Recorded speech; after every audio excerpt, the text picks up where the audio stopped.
Uh, Jim, thank you, sir. And I will, because you guys are all seasoned executives. I'll just give a quick plug for my background, if that's okay, Jim. Absolutely. Um, I have been in four verticals: the insurance, employee benefits, financial services, and healthcare, all around, mostly all around sales. I do fancy myself as being fairly good at sales, but I also was in a turnaround situation. I think, was that Doug, you mentioned, or David mentioned about a turnaround situation. I took over a company back in Chicago in 2016. Two guys, I had developed a private exchange platform for the company, and we ended up developing something very cool. And we ended up licensing that to Trizetto Cognizant for $90 million. And I led not only the development effort, but the sales and marketing effort also. And then something funny happened. The two guys decided to go rogue. They were Indian businessmen that had moved over here 25, 30 years ago, running an IT services firm. And they decided to start moving money out of the company and out of the sales that I was making over to a little bank off the coast of Dubai, an island called Mauritius, if you're familiar with that. And so I ended up becoming CEO, $50 million IT services company. And I got to tell you, that was a baptism by fire taking over that company. Most of the time I'd come in as a senior executive where I'm turning around the sales and marketing strategies, but I never had come in at that level to try to turn it around that much. And we ended up selling the company, raised about 35 million in capital, and that was an interesting moment in my life for sure. And so one of the reasons why I use the halftime talk, and I've got about 5 different keynote addresses, but Jim asked me to share this one, and I wanted to do so. So I'll get into the meat of the matter now. But when I look at the fact that we are at the halftime of 2020, you know, who knew that when we started the year in January that we would be here with COVID-19? We'd have 40 million unemployed people. We'd have protests all over the country. We'd have riots. We'd have destruction of monuments happening almost every single day. Now, I don't want to get political, but we are in an election year, and strange things do happen in an election year. But guys, we are at the halftime of 2020, and you know, many people that I come in contact with are either at the halftime of their career, or in many cases, they could be at the halftime of their company and looking at wanting to turn it around and ultimately sell it. And yes, a lot of people that look to try to sell their company, David, value that a little. You know, we all say that beauty's in the eyes of the beholder, but in many cases, their thing is a lot prettier than anybody else believes, right? But I personally believe I'm more entering, maybe you guys feel the same, but I kind of feel like I'm heading into the fourth quarter of my career. But I'm actually, Jim mentioned this, I'm actually at the halftime of this company I just became CEO of. And it was a marketing organization down in Florida that needed some help. I came in as a contract CEO, and after 6 months, I decided that I would take it over and end up becoming an investor in the company as well. So it's an interesting company. I like the team. I like the company. I like the people that I'm dealing with. And I am looking forward to continuing to grow that company. But let's talk about halftime. And I know this halftime score is very painful to some of the folks in this room, because it's about our Falcons, or our local team. But imagine being the head coach of your team in the biggest game of the year, and you're down 21-0 just prior to halftime.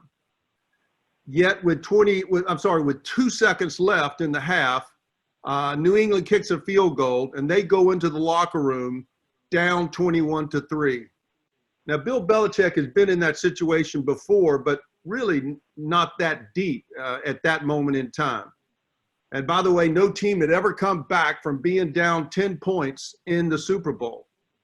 Well, Super Bowl is 30 minutes long, and it's long enough to catch your breath, but it's not long enough to really make significant adjustments. But with the technology that every team has and the assistant coaches sitting upstairs in the box, you know, they do have the ability to make adjustments. And this is why I love this talk, because it is about making adjustments. And we were talking earlier about, you know, how some companies are hot and some companies are struggling, but it is about the adjustments that we make at halftime that could lead to a victory at the end of the game. So, you know, let me ask you a question. How many of you guys are dealing with companies that are at halftime? Or you're dealing with executives that feel like they're at the halftime of their career? And really the question is, what adjustments can we help them make to really change the outcome of that game? And I shared this with Jim. I'd like to, you know, open it up if you don't mind. Is there anyone that has that they're in a halftime moment with either a company, themselves, or anybody else that would like to share a little experience? I got any thoughts? Well, you know, my just general perception kind of ties back to what I was talking about earlier. I think frankly, too many of them are, but they don't know it. So, you know, I just see too many business owners of all ages. You know, they're, as you said, Robert, oh, whether consciously or not, I'm invincible. I may be 75 or 80 years old, but I got another decade in me. So, you know, there's just, they don't feel it for a lot of them that I see, actually, unfortunately. I was on the phone with a 78-year-old guy just the other day, and he, you know, he acts like, and I love the guy, but he basically feels like he's got about 3/4 of the tank left. And yeah. So it is a lot of fun.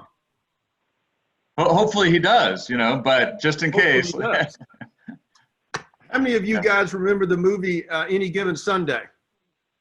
If you recall the movie, let me see if I can get it to play. But if you recall the movie, you know, Al Pacino's in the locker room. It's the Dallas Knights of some fictitious football league. And they are down, and he obviously comes in and makes the analogy that you know, it's a game of inches, and 1 inch can make a difference. You know, 1 yard can make a difference. And so obviously I've been involved in many dramatic moments at halftimes, some a little depressing, and some that ultimately did motivate the team to victory.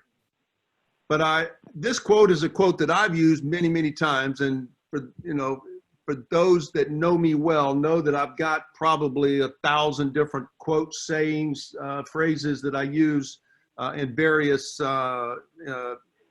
instances. But I have always loved this one. Success is cinched by the inch, and it's far too hard by the yard. And it is a matter of small steps.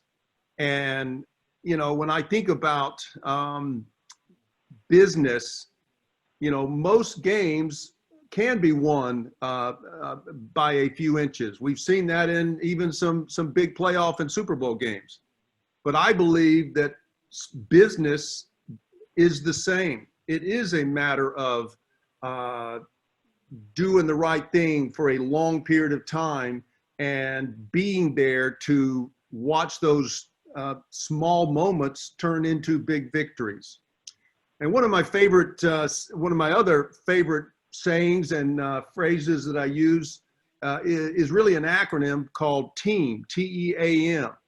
And I use it as together, our effort and attitude creates momentum. And momentum in a football game, as we all know, means everything. And most of you understand very well that momentum in business means everything as well.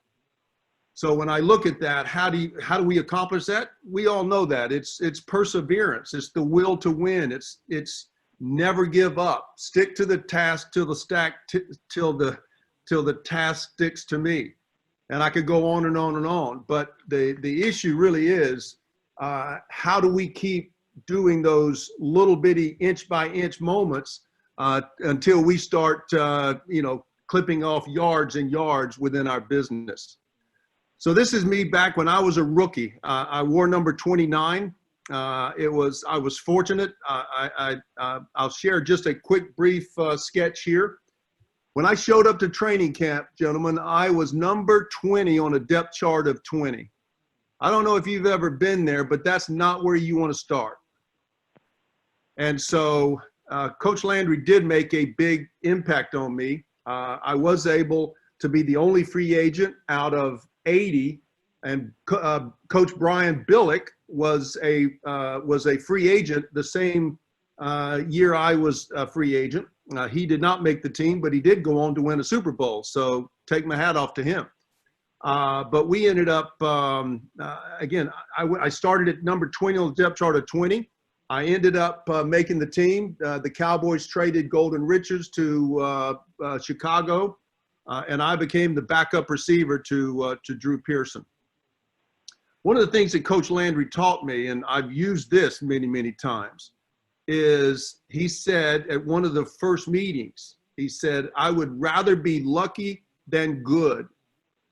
But isn't it interesting that the better prepared team always seems to have the ball bounce their way?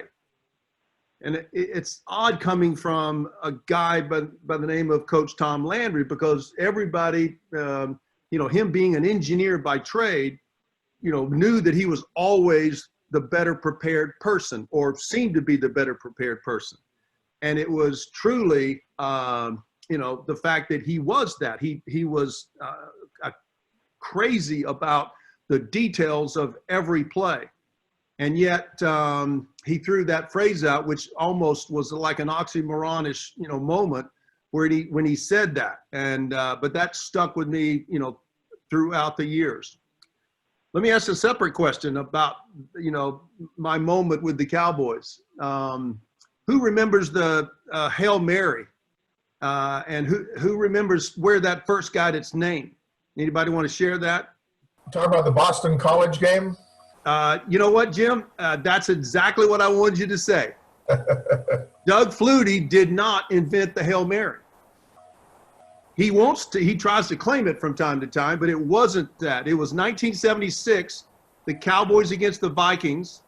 And when the game was over, Roger Staubach was asked, how did you feel that you were going to make that play?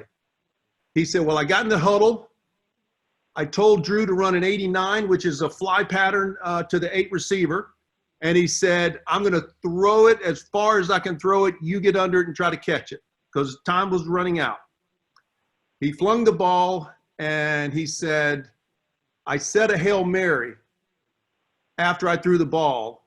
And I got knocked to the ground. When I got up, I heard the crowd cheering, and there was Drew Pearson in the end zone holding the ball. And he said, and that truly is how the Hail Mary came to be. And as the old saying goes, the rest is history.